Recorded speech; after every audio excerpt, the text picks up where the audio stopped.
analisis tentang aspek atau sosiologis, historis, yuridis, politis dari pendidikan Pancasila dan analisis dalam konteks Pancasila sebagai filsafat bangsa. Baik, yang pertama-tama tentang aspek yuridis. Aspek yuridis ini melibatkan studi terhadap hukum itu sendiri, termasuk teks hukum, interpretasi dan aplikasi dalam kasus-kasus konkret.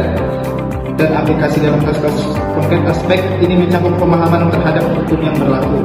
Yang kedua, aspek historis. Aspek historis itu melibatkan kajian terhadap sejarah perkembangan hukum tersebut. Ini mencakup bagaimana hukum tersebut telah berevolusi dari waktu ke waktu. Faktor-faktor sejarah apa yang mempengaruhi seperti perubahan politik, ekonomi, dan serta konteks historis di mana hukum tersebut dibuat.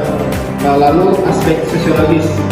Aspek sosiologis ini mempertimbangkan dampak sosial dari hukum. Hal ini mencakup studi terhadap bagaimana hukum mempengaruhi masyarakat, norma-norma sosial, dan struktur sosial dan perilaku individu. Analisis ini juga dapat melihat bagaimana hukum mencerminkan atau memodifikasi pola interaksi sosial serta distribusi kekuasaan dalam masyarakat. Lalu interaksi antar aspek-aspek tersebut, analisis yang berkonferensif seringkali melibatkan interaksi antar ketiga aspek ini. Misalnya bagaimana perubahan sosial dalam masyarakat dapat mempengaruhi bentuk atau perubahan hukum. Aspek sosiologis mempengaruhi aspek yuridis atau bagaimana interpretasi hukum tertentu mempengaruhi aspek yuridis.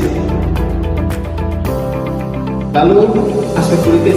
Aspek politis, secara politis pendidikan Pancasila berperan dalam membentuk warga negara yang sadar akan hak dan kewajibannya seperti beradaptasi aktif dalam kehidupan demokrasi. Pendidikan ini diharapkan dapat berkontribusi dalam membangun bangsa dan di sisi sebagai alat untuk menjaga stabilitas politik dan memperkuat legitimasi pemerintahan.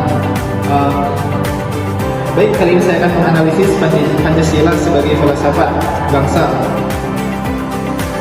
Filsafat bangsa Indonesia dapat dibahas dari berbagai aspek yang menekan peranannya dalam membentuk dasar moral etika dan pandangan hidup masyarakat Indonesia. Berikut adalah analisis Pancasila dalam konteks ini. Yang pertama, aspek ontologis. Aspek ontologis ini adalah cabang filsafat yang mempelajari tentang keberadaan atau insistensi dalam konteks Pancasila. Aspek ontologis merujuk pada pemahaman tentang hakikat manusia dan realitis yang diakui oleh bangsa. Yang kedua, aspek epistemologis. Epistemologis ini adalah cabang filsafat yang mempelajari tentang pengetahuan dan cara manusia memperoleh pengetahuan.